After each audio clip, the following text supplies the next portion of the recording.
चलिए मित्रों, शुरू करते हैं अपना आज का करंट अफेयर। देखते हैं हमारी जितनी भी महत्वपूर्ण खबरें हैं सभी पर विस्तार से चर्चा और विश्लेषण करते हैं। हमारी पहली न्यूज़ है, महिला एवं बाल विकास मंत्रालय ने बेटी बचाओ बेटी पढ़ाओ योजना की 10वीं वर्षगांठ मनाई। तो बेटी बचाओ बेटी पढ़ाओ योजना विकसित भारत 2047 के विजन और महिला विकास से महिला के नेतृत्व वाले विकास की ओर वैश्विक बदलाव के अनुरूप है। इस योजना के विषय में जानते हैं।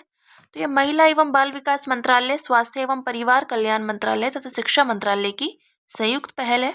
बाद में कौशल विकास एवं उद्यमिता मंत्रालय और अल्पसंख्यक कार्य मंत्रालय भी इसमें भागीदार के रूप में शामिल हो गए थे। यह एक केंद्र प्रायोजित योजना है। इसे मिशन शक्ति की संबल योजना के अंतर्गत शामिल किया गया है। मिशन शक्ति का उद्देश्य मिशन मोड के तहत महिलाओं की रक्षा, सुरक्षा और सशक्तिकरण के लिए हस्तक्षेपों को मजबूत करना है। इसकी दो उपयोजनाएं हैं, संबल और सामर्थ्य। उद्देश्य जानते हैं।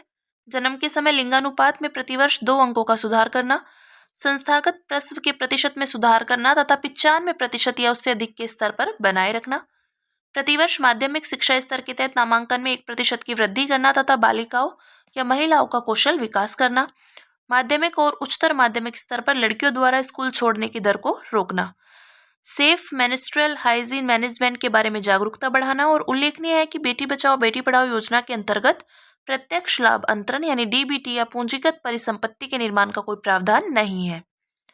देखते हैं इसकी महत्वपूर्ण उपलब्धियां 2014 से 2024 तक। तो एसआरबी, जन्म के समय लिंगानुपात 2014-15 में 918 था, 23-24 में 930। ठीक है, सुधार हुआ इसमें +12 अंक का। जीईआर, तो माध्यमिक स्तर पर लड़कियों का सकल नामांकन अनुपात 14-15 में 75.51% था, 2023-24 में 78%। ठीक है, सुधार हुआ इसमें +2.49% का। आईडी यानी संस्थागत प्रसव, तो 2014-15 में 61% था, 23-24 में 97.3% हुआ है। सुधार हुआ है इसमें +36.3% का। ठीक है, ये बात की हमने महत्वपूर्ण उपलब्धियों की 2014 से 2024 तक। अब बात करते हैं अगली न्यूज़ की, जो है विश्व आर्थिक मंच ने महिलाओं की स्वास्थ्य देखभाल में अंतराल को समाप्त करने के लिए ब्लूप्रिंट रिपोर्ट जारी की। तो इस रिपोर्ट को विश्व आर्थिक मंच और मैकिन्से हेल्थ इंस्टीट्यूट ने तैयार किया है। इस रिपोर्ट में पुरुषों व महिलाओं की स्वास्थ्य देखभाल में मौजूद अंतर को समाप्त करने की आर्थिक और सामाजिक क्षमताओं को रेखांकित किया गया है। रिपोर्ट के मुख्य बिंदुओं पर एक नजर डालते हैं। तो महिलाओं को पुरुषों की तुलना में अपने जीवन का 25% अधिक समय खराब सेहत के साथ बिताना पड़ता है। महिलाओं के स्वास्थ्य देखभाल में अंतर के लिए उत्तरदायी 9 चुनिंदा कारक। तो ये कारक जीवन काल और स्वास्थ्य काल को प्रभावित करते हैं। देखते हैं जीवन काल को प्रभावित करने वाले कारक है सर्वाइकल और स्तन कैंसर, गर्भावस्था में उच्च रक्तचाप से जुड़ी समस्याएं और डिलीवरी के बाद होने वाला अत्यधिक रक्तस्राव आदि। स्वास्थ्य काल को प्रभावित करने वाले कारक है मेनोपोज और पेरीमेनोपोज, प्रीमेंस्ट्रुअल सिंड्रोम और माइग्रेन आदि। स्वास्थ्य देखभाल अंतर को दूर करने से लाभ। तो पुरुषों और महिलाओं के बीच स्वास्थ्य देखभाल में अंतर को दूर करने के निम्नलिखित लाभ है। पहला, 2040 तक वैश्विक सकल घरेलू उत्पाद में $1 ट्रिलियन की वार्षिक वृद्धि हो सकती है। प्रतिवर्ष 75 मिलियन दिव्यांगता समायोजित जीवन वर्षों की भरपाई की जा सकती है। DALY ये समग्र बीमारी के बोझ को मापने का एक मानदंड है। यह उन वर्षों की संख्या को दर्शाता है जो खराब सेहत, दिव्यांगता या समय से पहले मृत्यु के कारण लुप्त हो गए हैं। आगे की राह जानते हैं। तो वैश्विक स्वास्थ्य देखभाल और सामाजिक प्रणालियां महिलाओं के स्वास्थ्य को ध्यान में रखकर नहीं बनाई गई हैं। सार्वजनिक, निजी और सामाजिक क्षेत्रों के हितधारकों को मिलकर काम करना चाहिए ताकि पुरुषों एवं महिलाओं की स्वास्थ्य देखभाल सेवाओं में मौजूद भेदभाव को दूर किया जा सके। इससे महिलाओं को पूर्ण और स्वस्थ जीवन जीने का अवसर मिलेगा, साथ ही ये वैश्विक उत्पादकता में भी बढ़ोतरी करेगा। ठीक है, देखते हैं इसमें विभिन्न मापदंडों से संबंधित समस्याएं। तो डेटा में विसंगतियां, विशेष रूप से कम आय वाले देशों में डेटा में विसंगतियों के कारण महिलाओं के स्वास्थ्य का सटीक अनुमान लगाने में समस्या आती है। महिलाओं के स्वास्थ्य पर विशिष्ट शोध का अभाव और कम फंडिंग, तो जैसे दूसरे एक्स क्रोमोसोम के अध्ययन पर अधिक स्टडी नहीं होना, हार्मोनल स्वास्थ्य समस्याओं पर अधिक ध्यान नहीं देना आदि। नेक्स्ट है स्वास्थ्य देखभाल सेवाओं में असमानताएं। तो पुरुषों और महिलाओं की स्वास्थ्य देखभाल सेवाओं के बीच 1/3 से अधिक अंतर की मुख्य वजह दोनों के लिए एक देखभाल सेवाओं की उपलब्धता में मौजूद असमानता है। सांस्कृतिक बाधाएं, तो निम्न सामाजिक और शैक्षिक पृष्ठभूमि वाली महिलाएं शर्म और हीन भावना के कारण स्वास्थ्य देखभाल सेवाओं का लाभ उठाने से बचती हैं।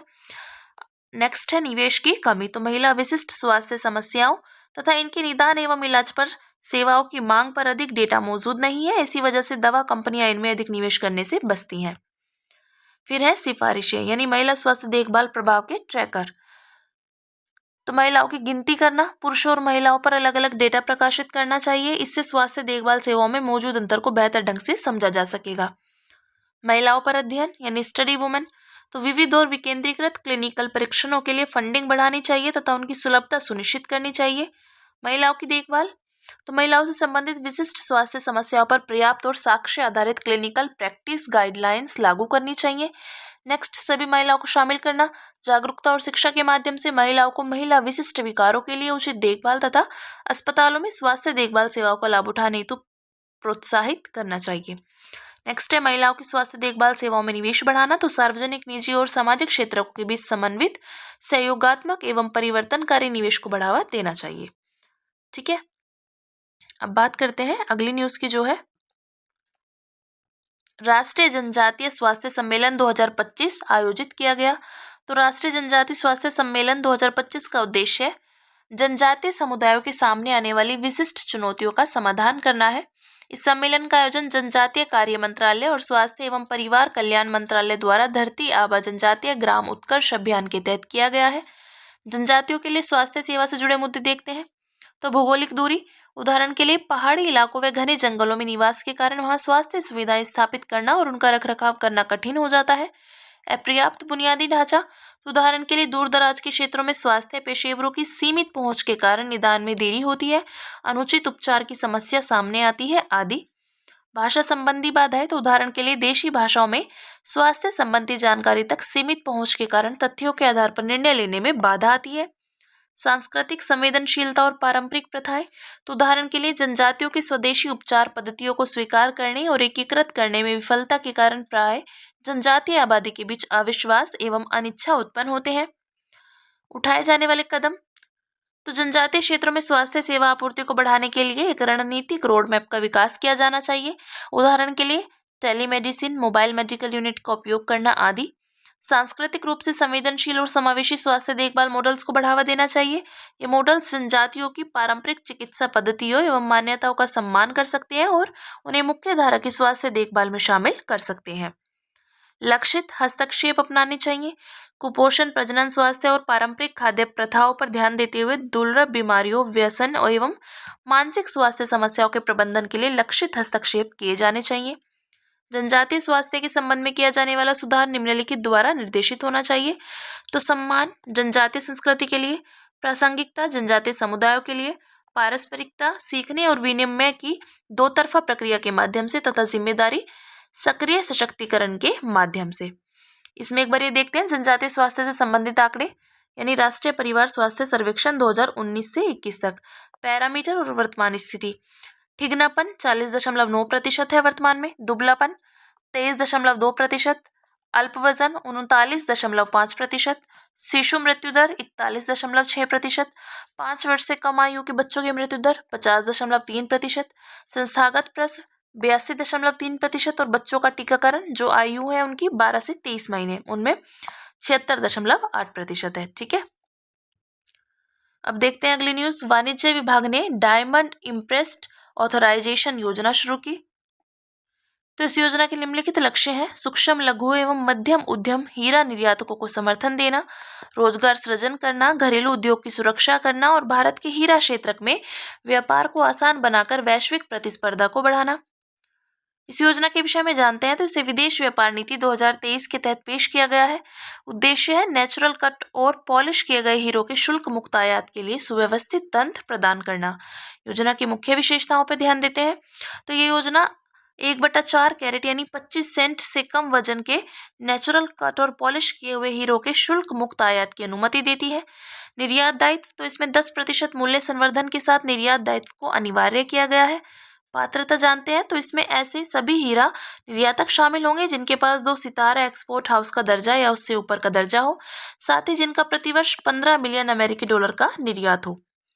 किस पर लागू नहीं होगी तो ये योजना प्रयोगशाला में तैयार किए गए हीरो पर लागू नहीं होगी।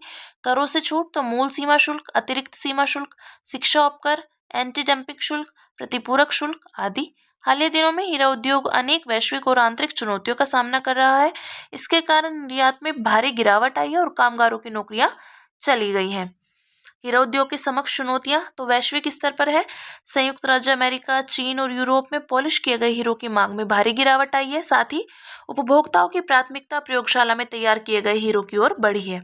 आंतरिक पॉलिश किए गए हीरो का बड़ा स्टॉक नहीं बिका है। परिचालन लागत बढ़ी है। वैश्विक हीरा व्यापार में मार्जिन कम है। भारत में उच्च कॉरपोरेट कर व्यवस्था और बैंकों से कम ऋण भी एक समस्या है। आगे की राह देखते हैं। हीरो के व्यापार के संवर्धन के लिए अग्रलिखित उपाय किए जाने चाहिए। कट और पॉलिश किए गए हीरो के निर्यातकों के लिए निर्यात ऋण अवधि का विस्तार, विदेशी कच्चा हीरा विक्रेताओं को कॉरपोरेट कर से छूट, प्रयोगशाला में विकसित हीरा उद्योग का उचित विनियमन। ठीक है। महत्वपूर्ण आंकड़े, वैश्विक व्यापार अनुसंधान पहल। तो भारत पॉलिश किए हुए हीरो का विश्व का सबसे बड़ा निर्यातक है। भारत मात्रा के हिसाब से विश्व के लगभग 90% कच्चे हीरो को प्रोसेसिंग करता है और मूल्य के हिसाब से वैश्विक हीरा निर्यात में लगभग भारत का योगदान 33% है। ठीक है। अब बात करते हैं। भारतीय मानक ब्यूरो ने ई कॉमर्स स्वशासन के सिद्धांत और दिशा निर्देश पर वर्किंग ड्राफ्ट जारी किया। तो इस ड्राफ्ट में ई कॉमर्स स्वशासन के लिए सिद्धांतों और दिशा निर्देशों का एक संपूर्ण सेट प्रस्तावित किया गया है। इसका उद्देश्य नैतिक व जिम्मेदार ई कॉमर्स इकोसिस्टम का समर्थन करना है। महत्वपूर्ण सिद्धांत, तो ड्राफ्ट में ई कॉमर्स लेन देन के सिद्धांतों को 3 चरणों में विभाजित किया गया है। ये चरण है लेन देन से पहले के सिद्धांत, अनुबंध निर्माण के सिद्धांत और लेन देन के बाद के सिद्धांत। आइए इन्हें विस्तार से जानते हैं। तो लेन देन से पहले के सिद्धांत, ई कॉमर्स इकाई को विक्रेताओं के व्यवसाय का स्थान, प्रबंधन में शामिल मुख्य व्यक्ति, वित्तीय जानकारी जैसे विवरणों की प्रामाणिकता सुनिश्चित करनी चाहिए। प्रासंगिक जानकारी को सार्वजनिक करना अनिवार्य है। इसमें उत्पाद, सेवा का विवरण, अंतिम उपभोक्ता मूल्य, रद्द करने, विनिमय, वापसी संबंधी नीतियां, सुरक्षा चेतावनी, विक्रेता का विवरण, उत्पाद का मूल देश जैसी जानकारियां शामिल है। अनुबंध निर्माण के सिद्धांत, तो ई कॉमर्स इकाई को उपभोक्ता की स्पष्ट और सूचित सहमति रिकॉर्ड करनी चाहिए। यह सहमति पहले से टिक किए गए चेकबॉक्स के रूप में नहीं होनी चाहिए। उपभोक्ता द्वारा अंतिम भुगतान से पहले लेन देन की समीक्षा का विकल्प उपलब्ध कराना चाहिए। रद्द करने, उत्पाद वापसी एवं रिफंड के लिए एक पारदर्शी प्रक्रिया और नीतियां होनी चाहिए। इसमें शुल्क और समय सीमा का स्पष्ट रूप से उल्लेख होना चाहिए। सभी लेन देनों का रिकॉर्ड सुरक्षित रखना चाहिए। साथ ही एन्क्रिप्शन, टू फैक्टर ऑथेंटिकेशन जैसे सुरक्षित भुगतान प्रणालियों का उपयोग करना चाहिए। लेन देन के बाद के सिद्धांत, तो उत्पाद वापसी, एक्सचेंज, रिफंड या विवाद समाधान प्रक्रिया को आसान एवं उपभोक्ता अनुकूल बनाना चाहिए। इससे संपर्क के लिए single point toll free number, समाधान में लगने वाले समय का उल्लेख, शिकायत निवारण अधिकारी आदि की व्यवस्था होनी चाहिए। सामान्य सिद्धांत जानते हैं। तो प्रतिबंधित उत्पादों की बिक्री पर रोक होनी चाहिए तथा इसके लिए निगरानी तंत्र स्थापित करना चाहिए। साथ ही विक्रेता की पृष्ठभूमि की जांच की जानी चाहिए। निष्पक्ष व्यवसाय पद्धतियों का पालन करना चाहिए। साथ ही यह सुनिश्चित करना चाहिए कि कोई भी पक्षपातपूर्ण व्यवहार न हो और पैकेजिंग मानदंडों का पालन हो। नकली उत्पादों की बिक्री से बचने के लिए उचित प्रावधान होने चाहिए। साथ ही बौद्धिक संपदा अधिकार के उल्लंघन की रिपोर्टिंग की प्रक्रिया होनी चाहिए। ठीक है। अब देखते हैं भारत में ई कॉमर्स क्षेत्र विकास की संभावनाएं। तो इसके 2030 तक 325 बिलियन अमेरिकी डॉलर तक पहुंचने का अनुमान है। वित्त वर्ष 2023 में ई कॉमर्स ने 60 बिलियन डॉलर के सकल व्यापार मूल्य को पार कर लिया था। ये पिछले वर्ष की तुलना में 22% की वृद्धि को दर्शाता है।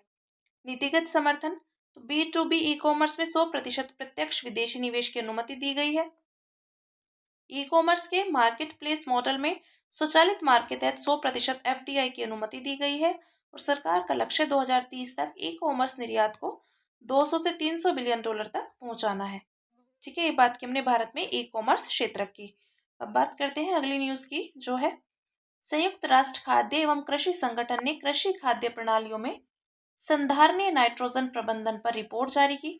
तो इस रिपोर्ट में कृषि में नाइट्रोजन के उपयोग और इसकी वजह से कृषि खाद्य प्रणालियों में उत्पन्न चुनौतियों का विस्तार से विश्लेषण किया गया है। साथ ही इसमें नाइट्रोजन के संधारणीय उपयोग के लिए कुछ सुझाव भी प्रस्तुत किए गए हैं। रिपोर्ट के मुख्य बिंदुओं पर एक नजर डालते हैं। तो नाइट्रोजन चक्र में परिवर्तन, वर्तमान में मनुष्य कृषि और औद्योगिक गतिविधियों के माध्यम से प्रत्येक वर्ष पृथ्वी की भू सतह में लगभग 150 टेराग्राम अभिक्रियाशील नाइट्रोजन निर्मुक्त करता है। जलवायु परिवर्तन के कारण यह मात्रा साल 2100 तक बढ़कर 600 टेराग्राम प्रति वर्ष हो सकती है। इससे पर्यावरण में नाइट्रोजन हानि बढ़ जाएगी। नाइट्रोजन हानि यह निम्नलिखित रूपों में होती है।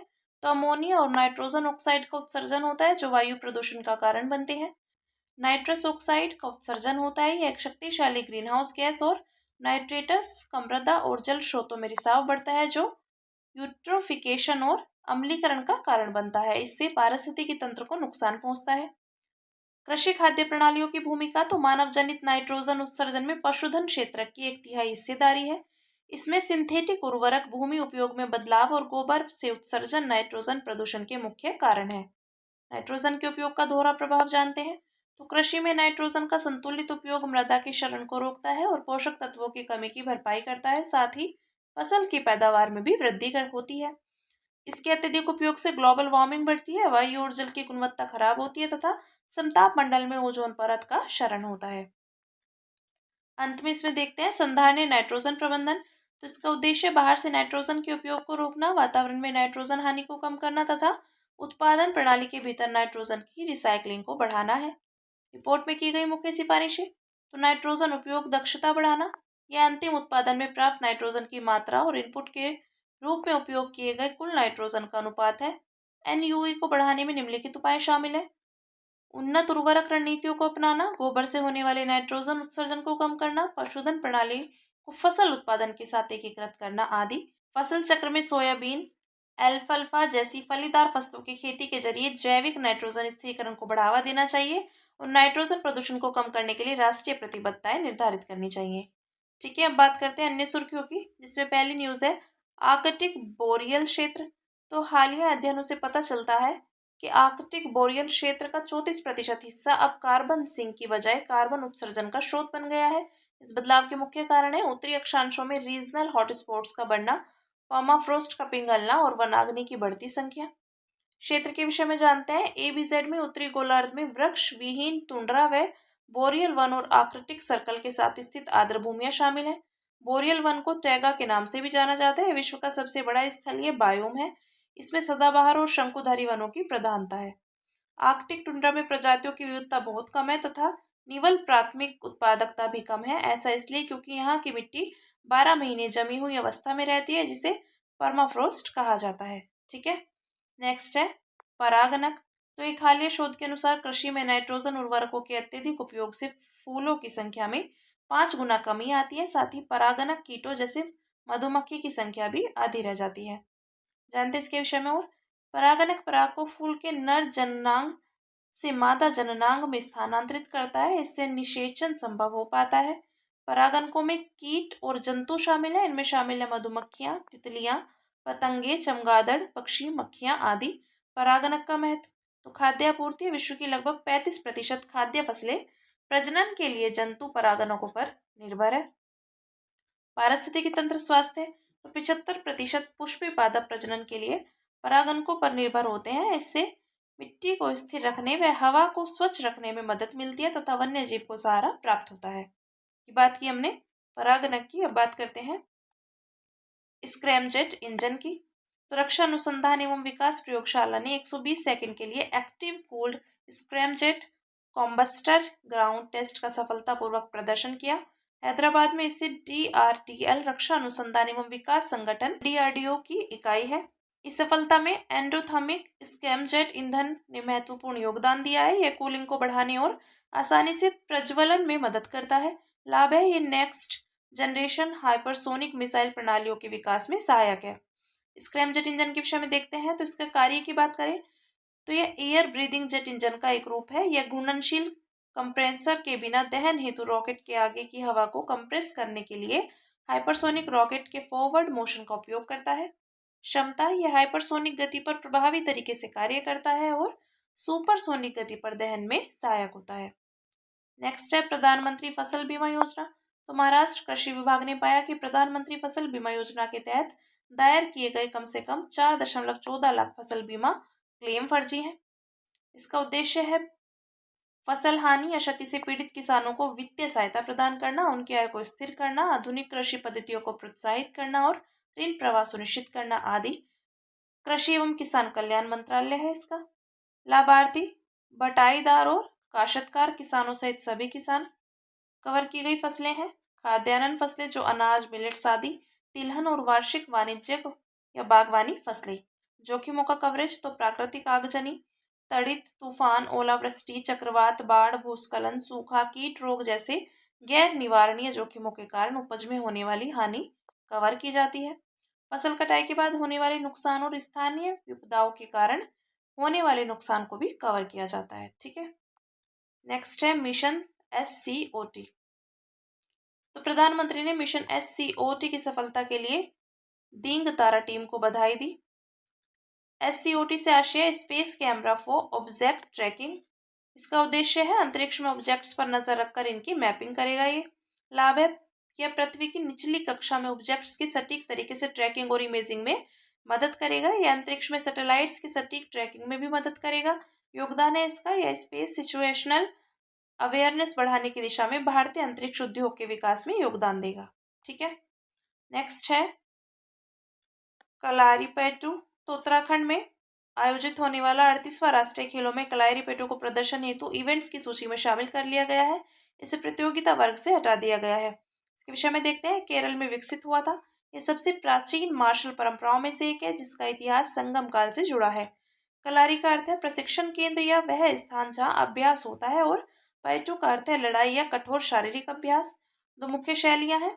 वडक्कन या उत्तरी शैली केरल के मालाबार क्षेत्र में प्रचलित है, और थेक्केनिया दक्षिणी शैली मुख्य रूप से त्रावणकोर क्षेत्र में प्रचलित है। नेक्स्ट न्यूज है हमारी ऑस्ट्रेलोपिथेक्स। तो नए शोध से यह साक्ष्य मिला है कि प्रारंभिक मानव के महत्वपूर्ण पूर्वज ऑस्ट्रेलोपिथेक्स बहुत कम या बिल्कुल भी मांस नहीं खाते थे। वे वनस्पति आधारित आहार पर निर्भर रहते थे। दांतों के इनेमल पर किए गए नाइट्रोजन आइसोटोप एनालिसिस से ऑस्ट्रेलोपिथेक्स में मांस उपभोग का कोई साक्ष्य नहीं मिला है। निष्कर्ष प्रारंभिक मानवों के बारे में पिछली धारणाओं को चुनौती देते हैं। निष्कर्ष यह इंगित करते हैं कि बाद की प्रजातियों में मांसाहार की प्रवृत्ति उभर कर सामने आई होगी। इसके विषय में देखते हैं। तो ऑस्ट्रेलोपिथेक्स अफ्रेंसिस सबसे लंबे समय तक जीवित रहने वाली और सबसे प्रसिद्ध प्रारंभिक मानव प्रजातियों में से एक है। ये प्रजाति लगभग 4.2 से 1.9 मिलियन वर्ष पहले पूर्वी एवं दक्षिणी अफ्रीका में निवास करती थी। परिणामों से पता चलता है कि प्रारंभिक मानव मुख्य रूप से पादप आधारित आहार पर निर्भर थे। इनके द्वारा मांस उपभोग के साक्ष्य बहुत कम है। ठीक है। अगली न्यूज है अब सुर्खियों में रहा व्यक्तित्व है हमारा रास बिहारी बोस 1886 से 1945। तो 21 जनवरी को भारत के स्वतंत्रता संग्राम के अग्रदूत रास बिहारी बोस की पुण्यतिथि मनाई गई। उनका जन्म बर्धमान जिले बंगाल में हुआ था। वे 1789 की फ्रांसीसी क्रांति से प्रेरित थे। उन्होंने अलीपुर बम कांड के कारण बंगाल छोड़ दिया था। इनके प्रमुख योगदान है, वे क्रांतिकारियों के युगांतर समूह के सक्रिय सदस्य थे। वे दिल्ली षड्यंत्र केस 1912 में शामिल थे। इस मामले में उन्होंने वायसराय लॉर्ड चार्ल्स हार्डिंग पर बम से हमला किया था। उन्होंने टोक्यो में भारतीय स्वतंत्रता लीग 1942 की स्थापना की थी, और उन्होंने गदर आंदोलन और आजाद हिंद फौज के गठन में महत्वपूर्ण भूमिका निभाई थी। ठीक है। तो हमारी आज की जितनी भी महत्वपूर्ण खबरें थी हमने सभी पे विस्तार से चर्चा और विश्लेषण किया है। अब इसी के साथ मिलते हैं कल अपनी नई खबरों के साथ।